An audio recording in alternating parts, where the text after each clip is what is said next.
One nation one ইলেকশনের কমিউনিস্টরা এবং কংগ্রেসরা কেন বিরোধ করে? কমিউনিস্ট তো সবচেয়ে তোড়জোড় বিরোধ করে। কমিউনিস্ট তো চায় ডেইলি ইলেকশন হোক, মানুষকে ইলেকশনের মধ্যে একে অপরের সঙ্গে লাগিয়ে ওই জায়গাতে বিজি করে রাখা। কিন্তু 75 আর 77-এর নিচে যেটা ছিল সেটা কংগ্রেসের এই পরিবারকে এস্টাবলিশ করার জন্য দেশের মানুষের মধ্যে ইমার্জেন্সি ঘোষণা করে ওই সময়ের সমস্ত পত্রপত্রিকা হোক আর রাজনৈতিক দল হোক, যারা কংগ্রেস করেনি, যারা কংগ্রেসের বিরোধ করে, সবাইকে 2-2.5 বছর যাবৎ জেলে পুরে দেওয়া হচ্ছিল। আজকে যারা ওয়ান নেশন ওয়ান ইলেকশনের বিরোধিতা করছে তাদের প্রথম প্রধানমন্ত্রী জওহরলাল নেহরু কংগ্রেস থেকে ছিল, তথাকথিত সেকুলার।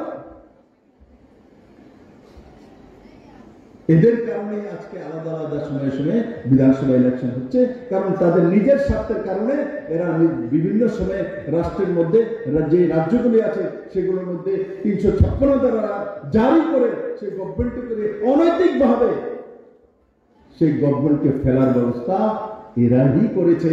এবং এই সিপিএমও তার বাইরে নয়, সিপিএমও তার বাইরে নয়। সিপিএম বলবো আমরা বহুত ডেমোক্রেসি আমরা খুব মানি, এই সেই সিপিএম কংগ্রেসকে সাপোর্ট দিয়ে, এই সেই স্বর্গীয় জ্যোতি বসু যে কংগ্রেসের পিবি নরসিংহ রাওকে বলে সামনে সাপোর্ট দিয়ে, সংখ্যালঘু সরকার ছিল পিবি নরসিংহ রাওয়ের, তাকে সরকারকে সাপোর্ট দিয়েছিল কমিউনিস্ট পার্টি। আর কমিউনিস্ট পার্টি হি তৎকালীন সময় বিজেপি 3টি স্টেট এক রাতে উত্তরপ্রদেশ, মধ্যপ্রদেশ, রাজস্থানের মধ্যে রাষ্ট্রপতি শাসন লাগিয়ে দিয়েছিল রাম মন্দির তৈরি করার প্রকল্পের যে যোজনা তৈরি করেছিল সেই কারণে। কিন্তু বেসিক্যালি যে আম জনতা যার সঙ্গে যুক্ত থাকে, ত্রিপুরাতে 5টা ইলেকশন হয়, ওর 5টা ইলেকশন আলাদা আলাদা সময় হয়। এই 5 ইলেকশন যদি একসঙ্গে করা হয় বা বিধানসভা লোকসভা কমসে কম একসঙ্গে করে দেওয়া হয়, তাহলে কমসে কম 2 বছর যেই প্রশাসক থাকুক সে মানুষের জন্য বেশি কাজ করতে পারে। কারণ কি, কোড অফ কন্ডাক্ট লাগার পর আর ইলেকশন ঘোষণার 3 মাস আগে পর্যন্ত কোনো ব্যুরোক্রেট, কোনো মুখ্যমন্ত্রী বা সেই সরকারের মূল যে প্রতিনিধি তার কথা শুনতে চায় না, ভাবে এখন ইলেকশন ঘোষণা হয়ে গেছে, এখন ইলেকশন শুরু হয়ে যাবে, কে আসবে কে জানে, তার জন্য ভিড়া নিয়ে বসে থাকবে। লোকসান রাষ্ট্রের হয় 140 কোটি ভারতবাসী। ওর ওয়ান নেশন ওয়ান ইলেকশন আসার পর আজকে যে 2টা আমাকে দাবি সনদ দেওয়া হয়েছে, তার জন্য পয়সা লাগবে, সময় লাগবে, কে দেবে আলাদা বিষয়।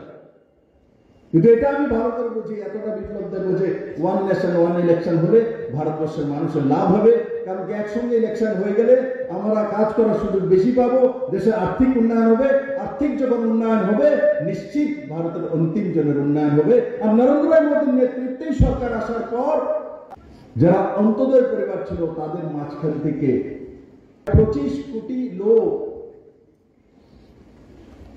গরিবী রেখা থেকে উঠে এসেছে। আর সেকে ত্বরান্বিত করার জন্য, আরো বেশি স্পিড আপ করার জন্য ওয়ান নেশন ওয়ান ইলেকশনের দরকার। কারণ ইলেকশনে খরচাও হয়, আলাদা আলাদা ইলেকশন হলে খরচাও হয়। আজও বহু রাজ্যের মধ্যে একসঙ্গে 2 ইলেকশন হয়। অন্ধ্রপ্রদেশে লোকসভা আর বিধানসভা একসঙ্গে হয়, অরুণাচলে লোকসভা আর বিধানসভা এখনো হয়, আগেও হতো। 1947 পর দেশ স্বাধীন হওয়ার পরে লোকসভা আর বিধানসভা একসঙ্গে হতো।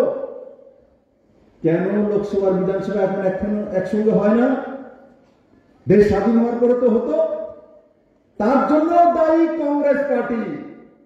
কারণ কংগ্রেস সময়ে সময়ে ওই রাজ্যগুলোর মধ্যে তাদের যখন সরকার হয় না, রাষ্ট্রপতি শাসন করে 356 ধারা রাজি করে সে সরকারগুলোকে ভেঙে দেওয়া হয়েছিল।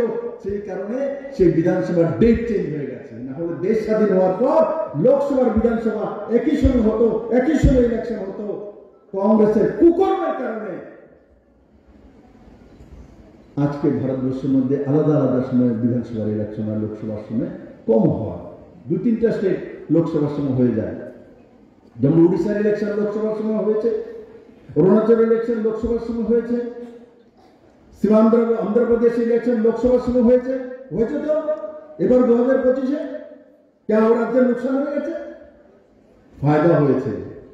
2বার ইলেকশন না হওয়ার কারণে 1 বছর কমসে কম তাদের উন্নয়নের যে মাপকাঠি বাড়ানোর যে দায়িত্ব রাজ্য সরকারের কাছে থাকে, ব্যবস্থার কাছে থাকে, সারা ব্যবস্থার লাভ হয়েছে।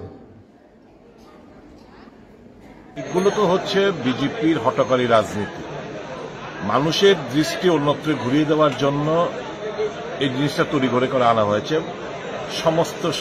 সমস্ত দিক দিয়ে বিজেপি সরকার, মোদী সরকার ফেলিওর। কৃষকের ইস্যু ডিসকাশন নেই, কর্মসংস্থানের ব্যাপারে বেকারত্বের ইস্যু কোনো ডিসকাশন নেই, আদানি ইস্যু ডিসকাশন নেই। কি করবে? মানুষের দৃষ্টি অন্যত্র ঘোরাতে হবে। কিন্তু ওয়ান নেশন ওয়ান পোল বিল উত্থাপন করেছেন, কিন্তু এটা কনস্টিটিউশন বিল। সংবিধান সংশোধন আনতে গেলে 3/4 যখন পাশ করাতে হবে, যেহেতু সংবিধান সংশোধনী বিল, তো 3/4 মেম্বারদের সমর্থন দরকার, যেটা ভারতীয় জনতা পার্টির কাছে নেই। কাজে এটা ইন্ট্রোডাকশন মানে হচ্ছে অন্য সব ইস্যুকে ধামাচাপা দিয়ে মানুষের দৃষ্টি, মানুষের কথাবার্তা টিভির পর্দায় যেন এ নিয়ে আমরা আলোচনায় ব্যস্ত থাকি, আসল মুদ্রা থেকে আমরা দূরে গুটিয়ে রাখতে পারি। এ হচ্ছে তাদের ইস্যু। এটাকে নিয়ে কি বলবো? আমরা তো গুরুত্ব দিই না। এটা সংবিধান বিরোধী, কনস্টিটিউশন বিল, আর বিজেপির কাছে নাম্বার নেই। কাজে এই বিল কখনো পাস হবে না।